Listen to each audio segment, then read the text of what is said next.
Bem, então, nossa reunião já está sendo gravada. Bom dia a todos, sejam bem-vindos à última atividade dos nossos seminários de análise deste semestre. Hoje, o nosso convidado de hoje é o professor Claudinei Goulart.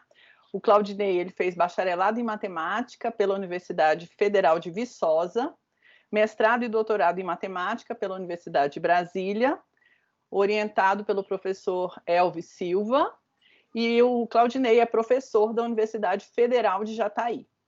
Então, Claudinei, fico muito feliz por você estar aqui hoje, né? É muito bom apresentar um amigo e, por favor, fique à vontade a falar um pouquinho sobre o seu trabalho para nós. Tá, obrigado, Manuela. Gostaria, então, de agradecer bom dia a todos, né? Gostaria de agradecer a Manuela pelo convite. Como ela disse, eu fiz mestrado e doutorado na UNB, e é sempre bom retornar à instituição, mesmo que hoje virtualmente, para encontrar colegas, professores, amigos, é sempre bom retornar. Eu já posso compartilhar aqui? Pode sim, fique à vontade.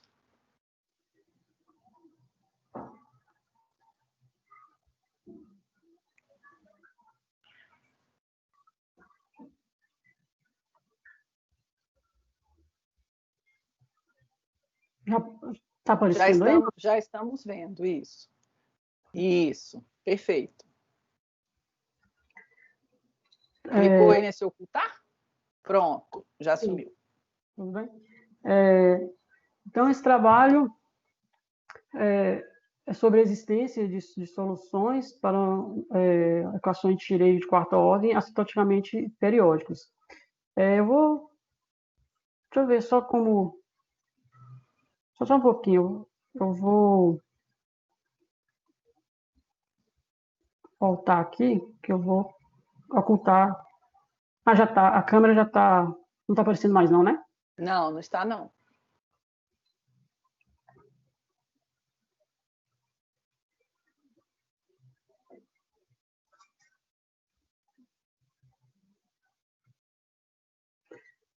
Então, voltando aqui aos slides, então, trabalho trata de existência e solução para equações de Schrödinger de quarta ordem assintoticamente periódicos.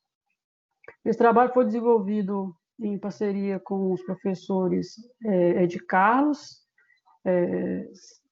e o Marcos Leandro, da UFG.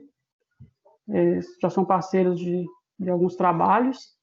Então, eu vou apresentar, na verdade, o artigo que deu origem a esse trabalho, ele trata do caso crítico e do caso subcrítico do problema. Mas hoje eu vou falar mais sobre o caso subcrítico. O problema é esse que está apresentado aí. Aqui o alfa e o beta, o alfa é maior que zero, o beta perto dos reais a princípio, mas vai ter algumas restrições. E também tem esse potencial, que também vai ter algumas restrições, e essa G tem um crescimento subcrítico, e tem essa parte aqui, onde o gama pode ser 0 ou 1, indicando que se o gama for 0, nosso problema é subcrítico, e se o gama for 1, o nosso problema vai ser crítico. Então, esse tipo de problema já vem sendo estudado há bastante tempo, e para nós, uma das motivações foi um trabalho de Bernes, Peral e Azureiro, de 1996, onde eles tratam o caso desse lado aqui, côncavo convexo, o alfa aqui é igual a 1, e esse beta é 0, e eles fazem para um domínio limitado. Então, não tem essa parte aqui do potencial, esse domínio limitado que eles trabalham e mostram existência e multiplicidade de solução. Também tem um trabalho do professor Giovanni e do Marcos Pimenta, de 2013, também aqui trata esse beta igual a 0, que parece um epsilon quadrado, que é um problema de concentração. Eles trabalham um problema no RN, também podendo ser crítico ou subcrítico, só que essa parte aqui é uma G de U, só depende de U, essa parte aqui. e também nesse trabalho eles mostram a existência e multiplicidade de solução no RN. Mas aqui, considerando, igual eu falei, esse beta aqui igual a zero. Também, Giovanni, o Marcelo e o Pablo, eles trabalham também um problema de quarta ordem, só que aqui nesse termo aparece um termo do tipo Kirchhoff. Aí, em algumas condições, com algumas condições aqui na dimensão, eu trabalho em RN, e para alguma restrição na dimensão, eles conseguem mostrar a existência de duas soluções, e tanto crítico, no caso subcrítico, e no caso crítico, para lambda pequeno, eles mostram também a existência de solução para esse tipo de problema. Já os casos de problemas assintoticamente periódicos, as nossas motivações foram trabalhos que do professor Elvis com alguns de seus orientandos, no caso, o Gilberto e o Rendel. O Gilberto trabalha um problema quase linear, no caso, trabalha tanto o caso crítico quanto o caso subcrítico, periódico e assintoticamente periódico no RN. Ele também mostra a existência de solução não negativa para esse tipo de problema. Já o Rendel trabalha um problema crítico também pela Placiano. Também aqui aparece um potencial. Mostra também a existência de solução de um problema assintoticamente periódico. E também na tese do Rendel, sobre a orientação do Elvis, eles trabalham também um problema de quarta ordem, um biharmônico, né? Só que esse alfa aqui é 1, esse beta aqui é 0, e ele trabalha o caso crítico também. Aqui aparece essa G, e aqui um potencial assintoticamente periódico que multiplica esse termo crítico. E no caso também, trabalhando no caso envolvendo o biharmônico, mostra a existência desse problema assintoticamente periódico. Então, é claro que tem vários outros autores que já trabalharam, que vêm trabalhando esse tipo de problema, mas aqui eu vou citar esses que foram mais motivações mesmo para o desenvolvimento desse trabalho. E as técnicas também que a gente utilizou são bem próximas das técnicas utilizadas pelo Elvis com seus alunos, Gilberto e o Rendel. Então, para quem tiver interesse nesses trabalhos que eu falei, são esses que eu tinha comentado, do Bernes, Figueiredo e Pimenta, Figueiredo, Furtado e Silva, do Gilberto, desses dois, do Gilberto aqui, né, o crítico e o subcrítico, de 2010, e também os do Rendel, que é esse artigo aqui de 2010, e a parte que eu falei que está na tese, mas que eu não consegui encontrar o artigo relacionado a esse problema. Então, por isso que eu citei a tese aqui do Rendel, se alguém tiver interesse de dar uma olhada. Então, voltando às hipóteses do problema, então a gente vai considerar, no caso, como eu comentei, vai ser mais o caso subcrítico, então o gama que aparece lá no problema, esse gama que aparece aqui vai ser 0, vai sobrar só esse G. Considerar essas condições V1, sobre o potencial V aqui, né, que é limitado inferiormente por uma função positiva, por uma constante positiva. G1 são as condições no infinito, na origem, no infinito, de G de X sobre G de S sobre S. E essa condição G2, que é essa condição de crescimento, que no caso aqui, se Q entre 2 e 2 estrelas. Também a gente considera a versão da condição de Ambrossetti-Rabinovich, trabalhado por Costa Magalhães, que é essa G3 aqui. Então, vão existir essas constantes, A2 e gama, e sigma, acima desse valor, e uma função que está em L1, de forma que a gente tem aqui.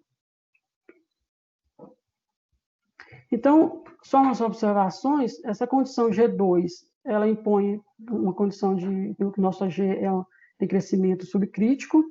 A G3, ela nos auxilia para mostrar que que as sequências de Cherami, que a gente vai ver a definição mais para frente, são sequências limitadas, e vão ser exatamente essas sequências que vão nos possibilitar determinar uma solução que seja não trivial para o nosso problema. Então, nesse primeiro resultado, a gente considera AV e AG funções periódicas e consegue mostrar isso aqui. Então, aqui a gente assume que essa relação aqui entre alfa e beta, o alfa está acima de beta quadrado sobre 4 vezes zero, o gama é igual a zero, que é um problema subcrítico. Estou considerando V e G funções periódicas. Então, sob as condições V1, G1 até G3, a gente consegue mostrar que nosso problema tem uma solução uma solução não fraca, não trivial. Também a gente estuda o caso onde essa V e essa G não são periódicas, são assintoticamente periódicas.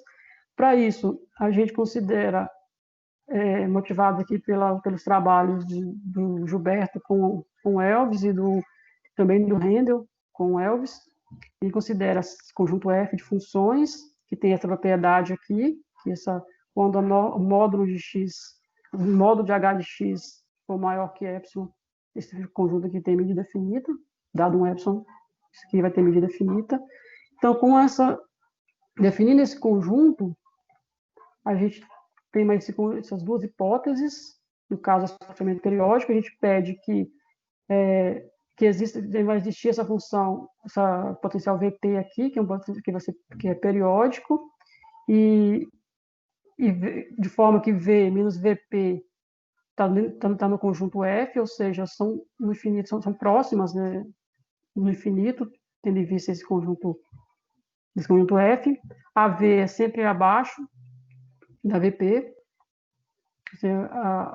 aqui é assintoticamente periódica, abaixo da periódica. Então, e também a gente tem essa condição G4, que é onde existe esse Q aqui subcrítico, um H3 que está nesse conjunto F, e uma função periódica, essa GP, que é uma função periódica. Então, para G4, a gente tem que a primitiva aqui de G está sempre acima da primitiva da periódica. Essa diferença tem essa condição de crescimento. E essa 3 aqui, essa HP, ela é decrescente mínimo infinito até zero, e é crescente de mínimo infinito a zero, e decrescente de zero a mais infinito. Essa condição é a condição essencial para a gente determinar a solução no caso assintoticamente periódico. A gente vai querer utilizar uma versão local do teorema do passo da montanha e tem que usar essa hipótese. Então, com essas condições, a gente tem esse segundo teorema. Então, aqui, da mesma forma, o alfa tem que ser maior do que esse valor. A gente vai ficar claro daqui a pouco por que esse alfa tem que estar acima desse valor. É uma condição que é importante para a gente ter solução. O gama aqui continua sendo zero, porque o problema é subcrítico.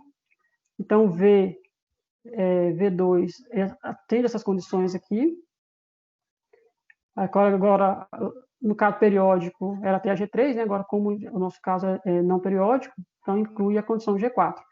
Aí, mesmo assim, a gente consegue obter a solução não trivial para esse problema assintoticamente periódico. Então, aqui, só para curiosidade, um exemplo dessa, como eu falei que existem essas funções periódicas aqui, GP e a VP também, que eu não coloquei, mas a maneira de construir é parecida com essa.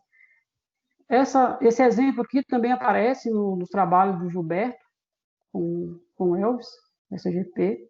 E, como eu disse, um exemplo de uma função VP, que é um potencial periódico, é construído de forma similar a esse aqui.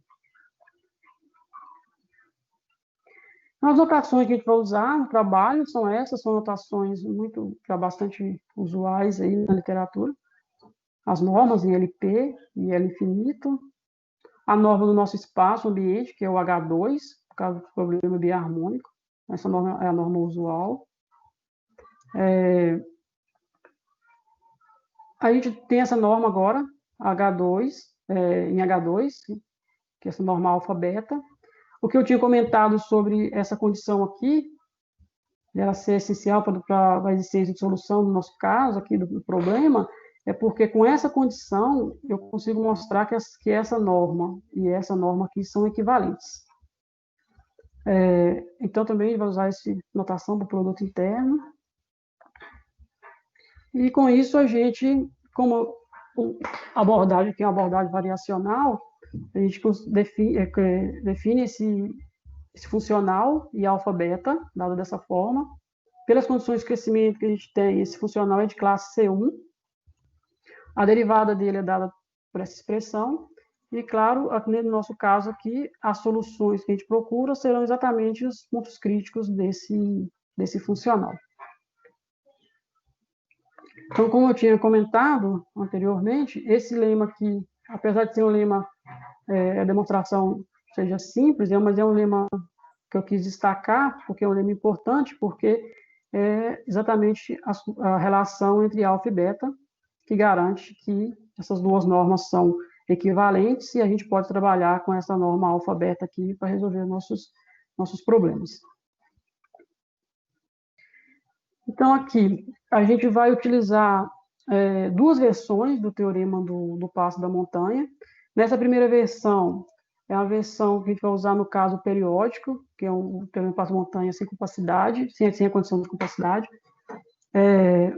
Então, eu estou com E, um espaço de Banach, residual, dado pela estrela, um funcional C1, que satisfaz essa condição I1, e essa condição aqui I2, que são chamadas condições geométricas do teorema do passo da montanha. Então, se eu tiver essas condições e definindo esse minimax, onde o gama aqui são dados por esses caminhos, são caminhos contínuos, então vai existir uma sequência UN que atende a essa condição aqui. E vai ser a partir dessa sequência UN que a gente vai conseguir construir a nossa solução, que é não nula. Essa condição aqui a gente vai ver daqui a pouco, é exatamente a definição que é uma sequência Cheirami para o nosso problema.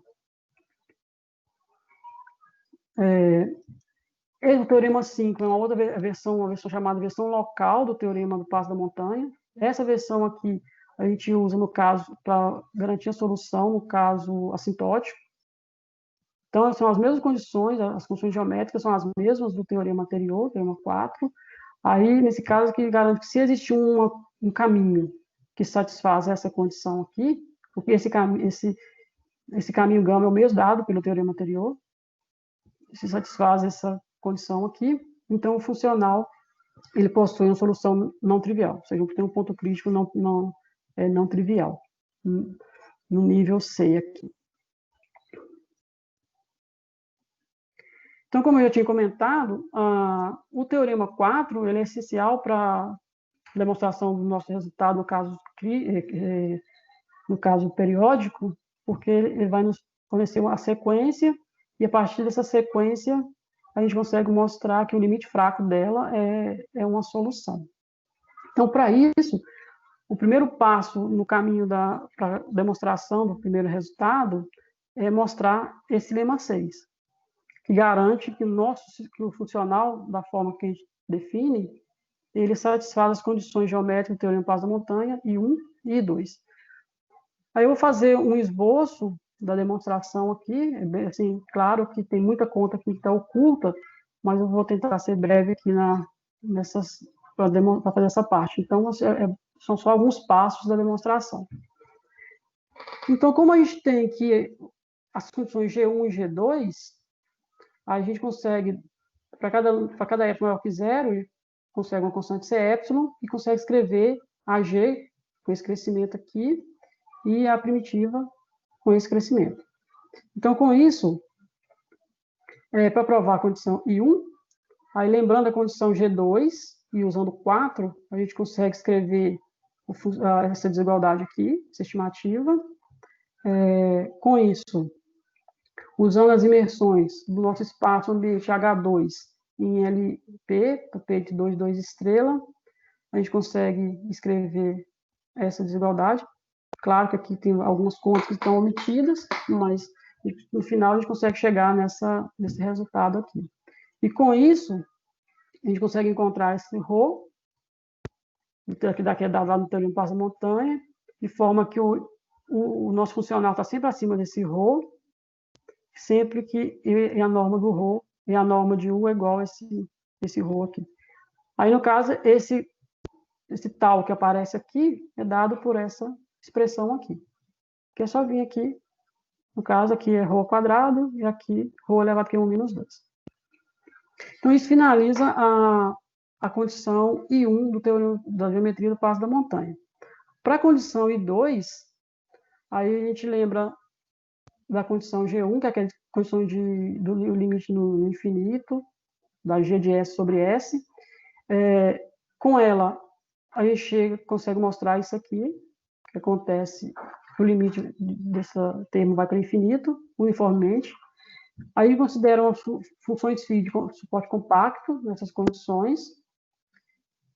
Aí escreve o I de Tφ para aparecer essa expressão. Aí, usando o lema de Fatou, a gente tem essa expressão aqui, essa desigualdade. Aí, tomando o limite aqui, isso aqui vai para menos infinito. Aí, sendo assim, a gente pode tomar o E como sendo Tφ, esse T suficientemente grande, de forma que aqui seja negativo, sempre que a norma de E for maior do que esse ρ. Então, isso garante a condição I2 do teorema do passo da montanha. Outra questão que eu tinha comentado sobre a sequência de Cherami, nesse caso, então vai ver o que quer dizer que uma sequência UN é uma sequência de Cherami. Então, a sequência de Cherami UN é quando ela satisfaz essas duas condições aqui. A I de UN vai para C, converge com um C, que está no nível C, no caso, a sequência de Cherami, e essa expressão aqui também vai para zero. Que é exatamente que a gente chega no teorema, a sequência que a gente consegue com o teorema com o passo da montanha. Então, a gente diz também que o funcional satisfaz a condição de Cherami no nível C, se a sequência Cherami que eu consegui aqui possui uma subsequência convergente. Então, se a sequência Cherami possui...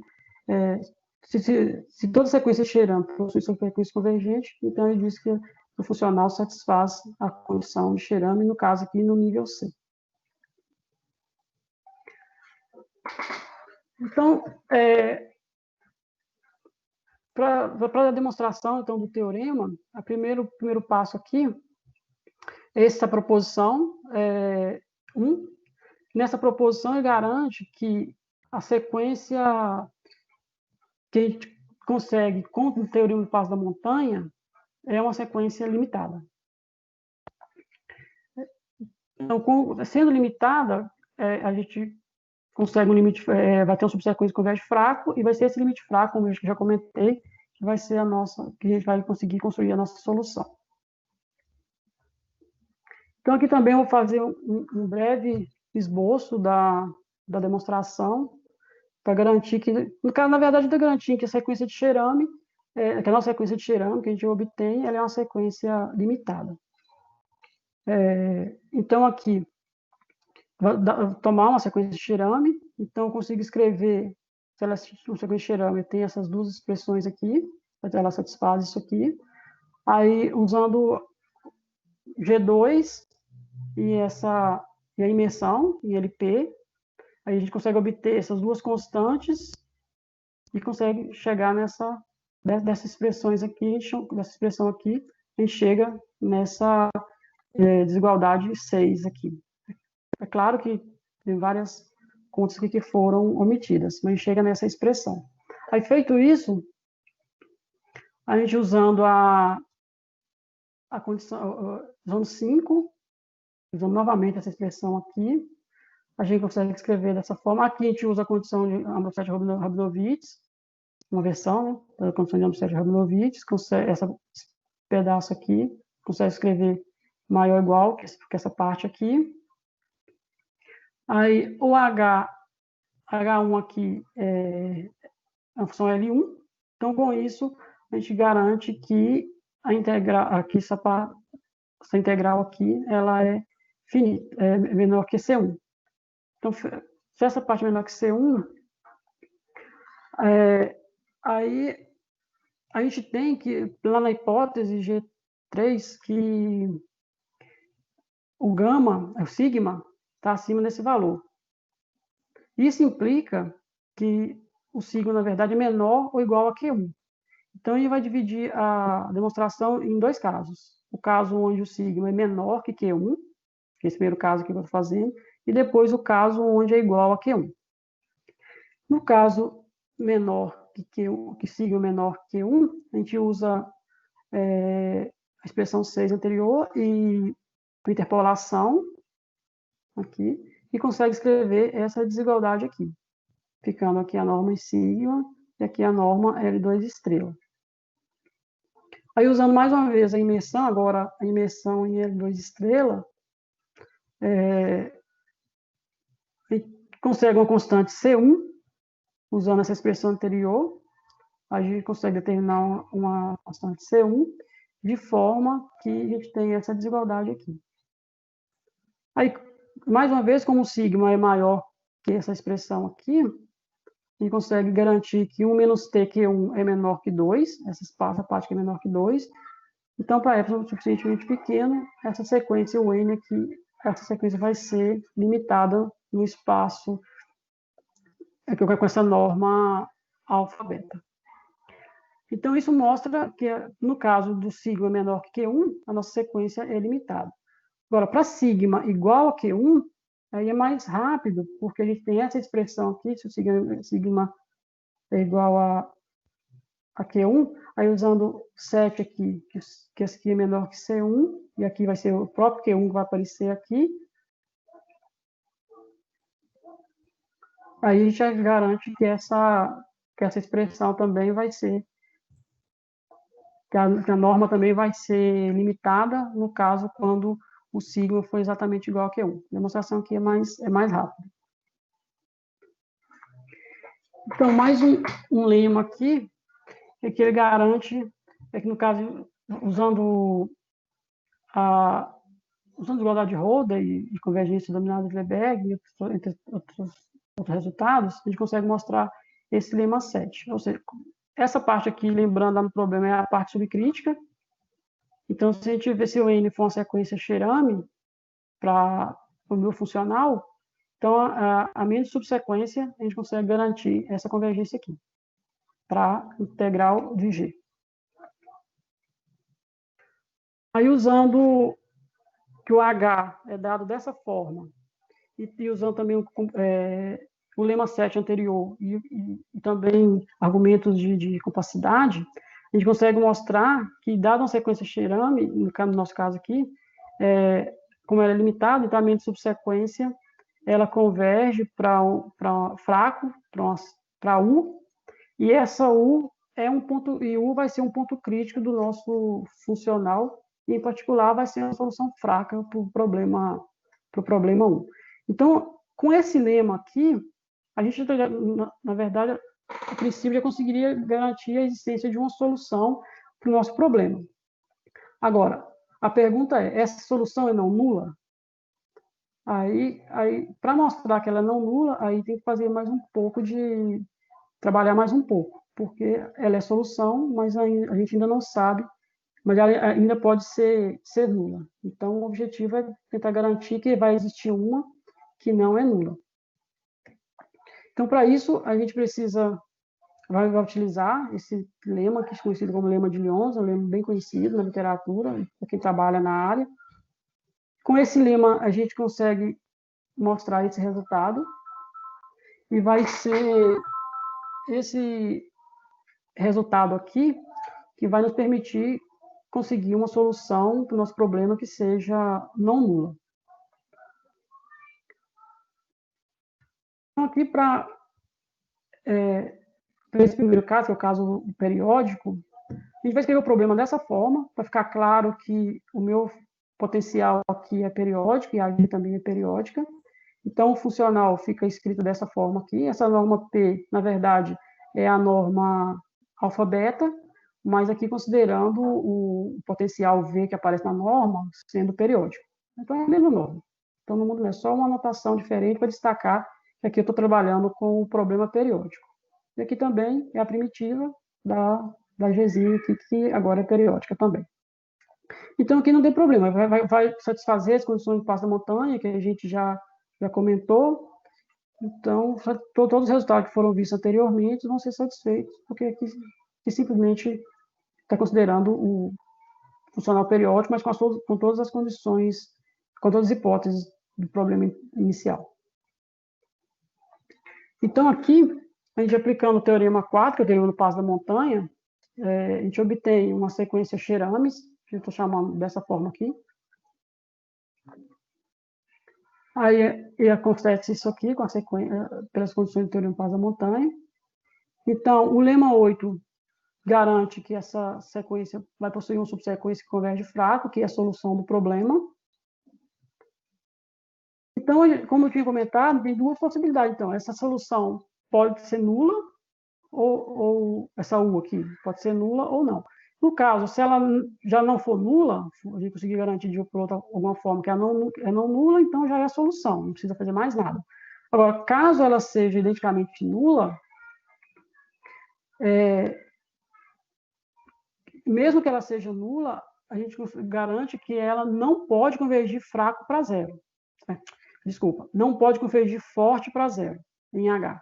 Por que ela não pode convergir forte? Porque se ela convergir forte, como o nosso funcional é C1, essa parte daqui iria para I de zero, que é zero, e aqui está indo para CP, que é maior do que zero, que é por causa desse tal aqui.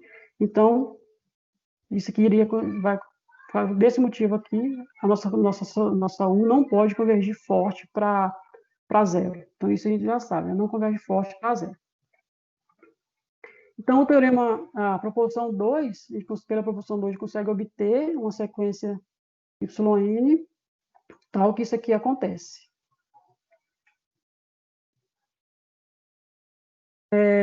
Então, o que a gente faz? A gente vai construir uma translação da minha sequência Xerame. Então, vou chamar de o N-tio, vai ser o N de X mais YN, esse YN dado aqui.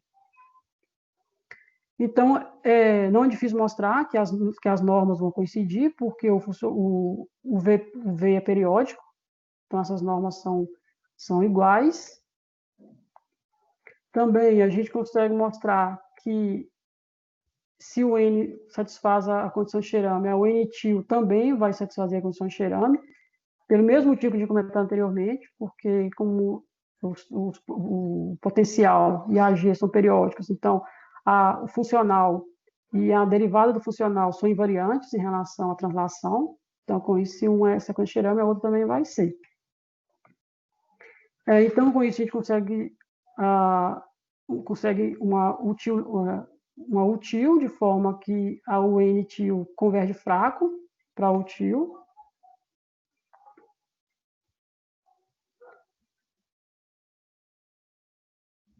E a gente sabe também que essa util vai ser um ponto crítico. Agora, usando o lema de Lyons, a gente consegue escrever essa expressão aqui, com a util aqui, a norma integral de util ao quadrado na bola, que vai estar acima de uma constante positiva. Então, isso garante que a nossa util não pode ser identicamente nula.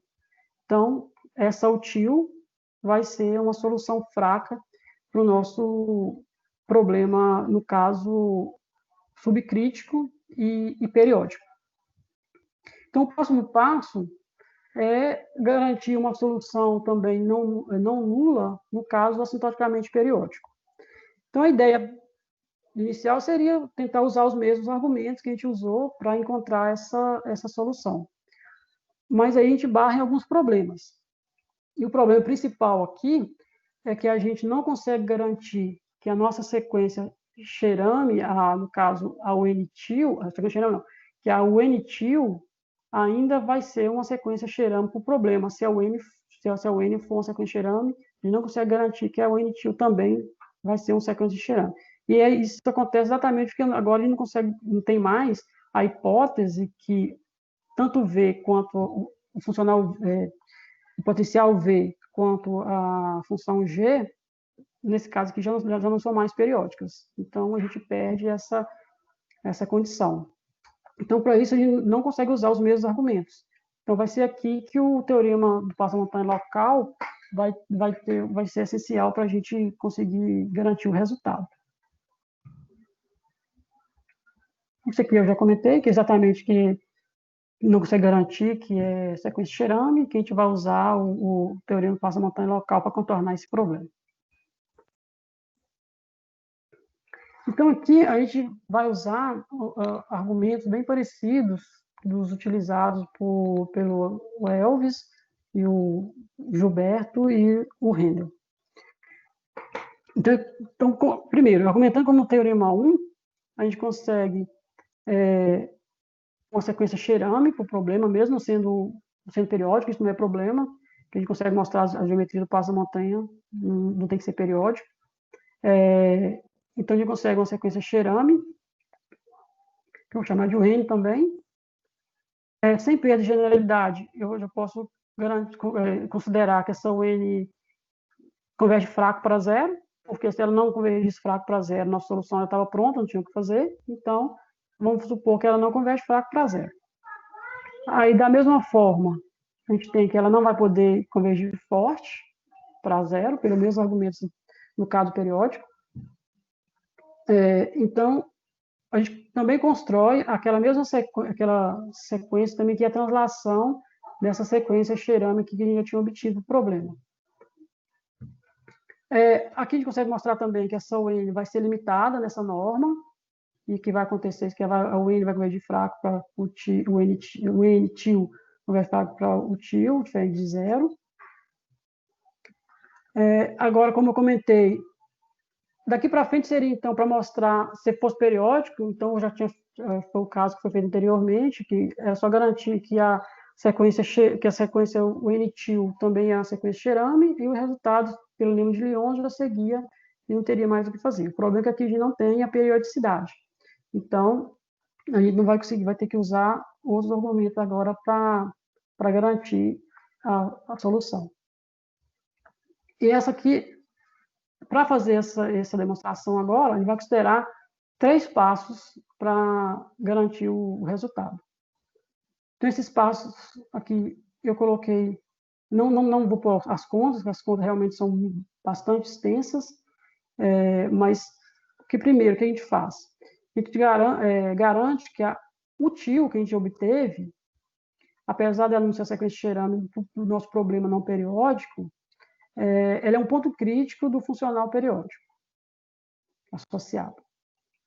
No passo 2, a gente consegue mostrar que o IP, no caso o I periódico, aplicado em útil, está abaixo do nível do passo da montanha do periódico, do não periódico.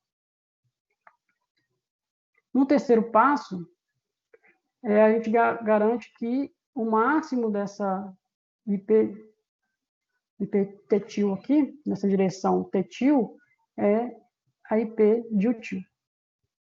Então, para isso, a gente tem que, já sabe isso aqui, que a gente mostrou no passo 1, que aqui é a solução, então isso aqui vai dar zero. Então, assim, eu vou definir um HT como sendo, um H de T, né, como sendo a IP de T útil. Aí, escrevendo a derivada dessa H, aparece essa expressão aqui. Aqui a gente vai usar G4. Aí, usando as condições de G4, a gente tem que... Não, primeiro... Então, como o tio é um ponto crítico de I, ele vai ter que isso aqui, que a galinha em 1 é zero. Aí, agora sim, usando G4, a gente garante que ela é crescente, essa função é crescente para t entre 0 e 1, e decrescente para t maior que 1. E com isso, a gente garante essa expressão aqui, que na verdade o HP de útil é o máximo da IP na direção T útil. Aí, usando mais uma vez a condição G4, a gente consegue mostrar essas desigualdades aqui. Então, essas desigualdades nos garante que, aí no caso, o máximo aqui, né, vai ser exatamente esse C alfa beta. Aí, considerando esse caminho gama zero de T como sendo T útil e aplicando uma versão, no caso, a versão que a gente tem do teorema do passo da montanha local, a gente garante que a solução para esse problema sintoticamente periódico também vai ser não nula. Então, o teorema do passo da montanha local, então, garante a existência da nossa solução não nula para o problema, mesmo no caso assintoticamente periódico. Então, em relação ao caso subcrítico, é isso que eu tinha para comentar. Como eu falei que ia abordar mais o caso subcrítico, então, em relação ao caso crítico, eu vou fazer só alguns pequenos comentários e tentar relacionar mais ou menos o que é diferente de um para o outro. A primeira dificuldade que aparece aqui, no caso, é a questão da natureza do problema crítico, né? Porque a gente vai perder complexidade, aí a gente tem que arrumar alguma forma de contornar esse problema para continuar obtendo solução. E nesse caso aqui, a gente precisa contornar esse problema exatamente para usar o lema de Lyons, que é o que garante que a nossa solução do problema periódico é não nula. Então, porque a gente não vai conseguir garantir mais aquele lema em qualquer nível. Vai ser abaixo de determinados níveis que a gente consegue garantir. Então, para isso, primeiro, vamos que muda. A condição G3 que a gente tinha no caso subcrítico, aqui a gente não consegue utilizar para mostrar que a sequência de teorema é limitada. Então, a gente introduz essa condição aqui similar, que é dada dessa forma aqui. É bem parecida, só que aparece um menos aqui. Então, com essa condição aqui, a gente consegue garantir, então, que a sequência de teorema é limitada, isso já não vai ser mais problema. Mas agora tem a questão como eu tinha comentado, dos níveis onde a gente consegue garantir que a solução é diferente de zero. Então, para garantir que o nosso funcional, que o nível do passo da montanha está no intervalo adequado para usar o lema de Lyons, a gente precisa impor mais algumas condições, aqui no caso, na primitiva G. Na G, na verdade. Então, para isso, a gente que foi motivado pelo trabalho de Miyagaki, que é o Olímpio, né? Olímpio Miyagaki, e do Giovanni e do Max Pimenta, a gente considera essa condição G5, aí que existe uma Q subcrítico aqui, de forma que a nossa G está sempre acima de lambda vezes uma potência. Tá? Então, esse lambda aqui é maior que zero. E, no caso, as condições que ainda vão depender da dimensão. Então, para isso, a gente considera, nesse caso aqui, a G5.1, que a gente consegue relacionar aqui os fatos do beta positivo, beta negativo e também com o Q. Se esse Q que a gente pegou lá estiver acima desses valores, aí, para um lambda positivo, a gente ainda consegue garantir a existência de solução no caso crítico. Mas aí tem, como eu disse, tem essas condições aqui. Tem que ser maior que 8 sobre n menos 4, para n 5, 6 e 7. Alguém? Alguém comentou alguma coisa? Creio que não, Claudinei. Não? Ah, tá. Então, voltando aqui. Então, para n igual a 5, 6 e 7 e o beta positivo, ou então, quando for 5 e 6 e o beta for negativo, o Q tem que estar acima desse valor. E assim por diante, né? Se o n for maior que 7, o beta é negativo. Então, tem essas relações uma que aborda o beta positivo ou o beta negativo, e também com as dimensões. Então, nesse caso, para um lambda, se o Q estiver acima desses valores, aí para lambda positivo, a gente consegue garantir solução. No caso do Q agora, da potência Q está entre 2 e esses valores agora, o lambda vai ter, para lambda suficientemente grande, a gente também consegue a existência de solução. Mas aí o Q tem essas condições aqui, dependendo do beta positivo, beta negativo e também das dimensões que a gente estiver trabalhando. Então, nesse caso, então, a gente tem mais 2 teoremas. O teorema 10, que é o caso periódico, só que crítico, então a versão crítica do problema periódico. Então, aqui a condição em alfa é a mesma, alfa e beta, essa mesma condição. Aqui o V e G são periódicos. E aí satisfaz V1, essas condições V1, V2 e G5. A condição foi introduzida agora, e a G3' também foi introduzida para substituir a G3. Então, nesse caso, vai existir um beta positivo, de forma que o nosso problema tem solução não negativa, desde que o beta esteja nessa relação. Essa primeira parte aqui é dada por causa dessa condição aqui, né? E eu consegue um beta zero, de forma que nesse intervalo sempre a gente consegue garantir a existência de solução negativa. E o mesmo, no caso acidoticamente periódico, também as condições são basicamente as mesmas, só que agora o gama é igual a 1, tem G3', né? Também tem G4 agora, para garantir aqui as condições de acidosidade. Então, nesse caso também, ele consegue um beta, de forma que esse problema 1 vai ter solução não trivial.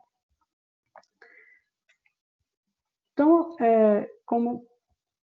então, aqui a gente consegue garantir a existência de solução nos casos onde o nosso problema é periódico, ou, no caso, crítico ou subcrítico, também periódico, praticamente periódico. Então, em todos esses casos, a gente consegue, de alguma forma, garantir a existência de solução não trivial para o nosso problema.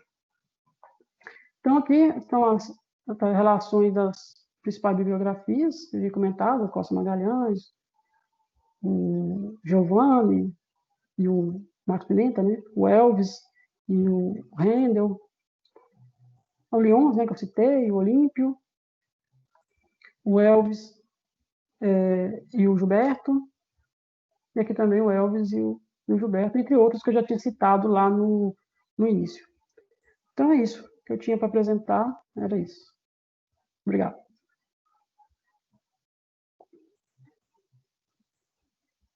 Uau, que foto! Muito obrigada, Claudinei, por sua palestra.